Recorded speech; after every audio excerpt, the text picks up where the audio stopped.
You're out hiking along a highway surrounded by rainforest. There are no cars here, so all you hear is silence. The sky is thick with clouds. Now it starts raining heavily. As the first drops fall to the ground, you can hear a strange clicking-like sound coming from far away. The rainforest seems to have come to life. The bushes and tree branches are slightly trembling. It feels like an earthquake. At this moment, the red crabs start running out of the forest. It looks like a red blanket moving towards the road.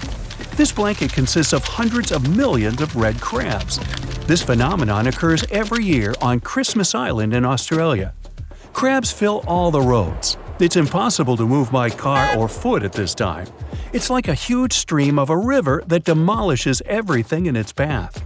About 100 million crabs are trying to achieve their main goal in life – to reach the shore alive. For most of their lives, red crabs hide in burrows, in deep crevices of rocks. They stay there for almost a whole year, eating fruits, berries, fallen leaves, and other organic things. They try to live in damp, dark places to keep their body moist. Then the dry season ends. In October or November, when the rainy season starts, the crabs come out of their houses and make a journey of several days. They are guided not only by the rain, they come out of their burrows at a certain phase of the moon. A little later, you'll find out why they need it. In several days, male and female crabs migrate to the coast of the Indian Ocean, and now they are finally in place. Here they produce their offspring. All males begin to dig deep burrows on the shore. In these holes, the females will hatch their eggs. When the male crabs finish their job and pits are ready, they go back to the rainforests. The females begin to hatch the eggs. It takes 12 to 13 days. Then the crabs take their eggs and bring them to the water. They reach the shore and release their eggs into the water. The phase of the moon now plays an important role. The moon creates an indirect tide, making it milder than usual. This helps to give the offspring a better chance of survival. The eggs of the red crabs have hatched, and small larvae move to the sea. Within a month, they go through several stages of development and take the form of a tiny transparent crab, similar to a shrimp. These tiny creatures are called megalopae. They accumulate in puddles near the shore in this shrimp form.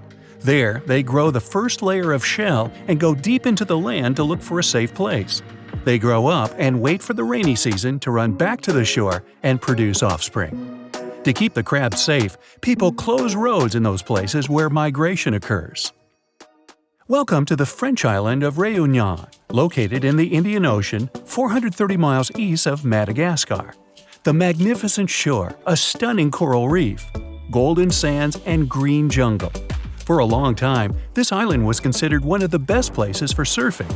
But then, it turned into one of the most terrible and dangerous places on Earth, and sea creatures are to blame. Throughout the island, you can see signs saying that swimming and surfing outside the Coral Lagoon are prohibited. This island has become famous all over the world because of the frequent shark attacks. You can dive into the water near the island and immediately feel like prey. From afar, you notice several fins. They belong to some of the most aggressive and dangerous sharks in the world, bull sharks, and they are approaching you. In the beginning, it may seem they are slow, but they deliberately create the illusion of sluggishness to make the prey relax. At the right moment, they become agile and fast. They are called bull sharks because of their short, flat face, similar to a bull. Their bodies are strong and tough. These predators like to push their heads and hit their prey or other sharks with their noses. From the 80s to the present day, more than 50 shark attacks on humans have been recorded. During this time, the probability of a shark attack on a person has increased almost 23 times. Scientists still don't know the exact reason for these incidents. It's possible the number of sharks has increased, leading to a lack of food. Therefore, sharks eat anything and see people as lunch.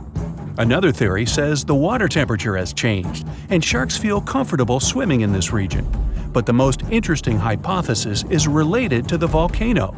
Réunion is a volcanic island. Because of the ground fluctuations, large parts of the rockfall from the slope of the volcano end up in the ocean. This makes the water cloudy, and such conditions are ideal for marine predators. No, I'm not swimming there.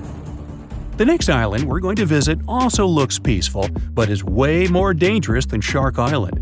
We're moving to Brazil. The small green island is located 25 miles off the coast of this country. There are no people here. It seems completely uninhabited at first glance. However, you can see traces of modern humans. The old lighthouse. It's been abandoned for a long time.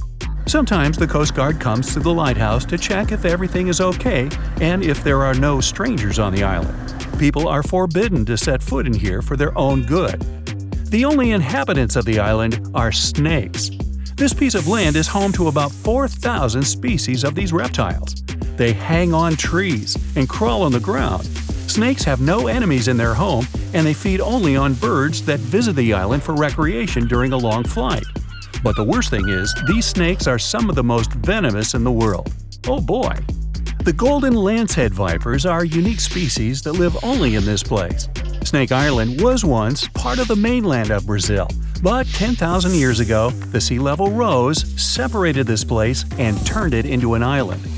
The animals that live here were completely isolated. For thousands of years, all living creatures were displaced by poisonous reptiles. Their poison wasn't developed immediately in the body. Evolution has given them this to hunt birds. They can catch prey with one bite. There is a legend that a pirate arrived on the island a long time ago to hide a treasure. He put the chest in the depths of the island and settled snakes here so they would scare away anyone who wanted to find the treasure. Hey, works for me. We're moving to Southeast Asia. Ramree Island is located near the coast of Myanmar. This place was especially dangerous in the first half of the 20th century. The island is covered with dense forests and swamps. This wet place is ideal for a saltwater crocodile. This animal can reach 23 feet in length, nearly twice as long as a passenger car. Hey, you want to take a ride on this croc? Be my guest. And they can weigh nearly 2,000 pounds. These monsters are hiding among swamps and trees. You may not even notice them. At some point, they will come out and attack you. The exact number of crocodiles that lived on this island was unknown, but it was definitely a big number. Any living creature that enters their territory is regarded as food. Currently, the crocodile population on this island has decreased. It's not known whether there are any reptiles here at all anymore. Let's finish our journey on an island where animals are happy to see you. The unofficial name of this place is Pig Beach. It's located in the Bahamas. The island is inhabited by cute pigs. They sunbathe on the beach, walk through the jungle, and ask for food from tourists. But the coolest thing is that they can all swim perfectly. You can stay in a hotel on a nearby island, rent a boat, and come to visit the pigs. It's not known exactly where the pigs came from. According to one of the legends, they survived a shipwreck and swam to the island. In addition to pigs, you can also meet cats and goats there. But most folks come to meet Porky and his friends.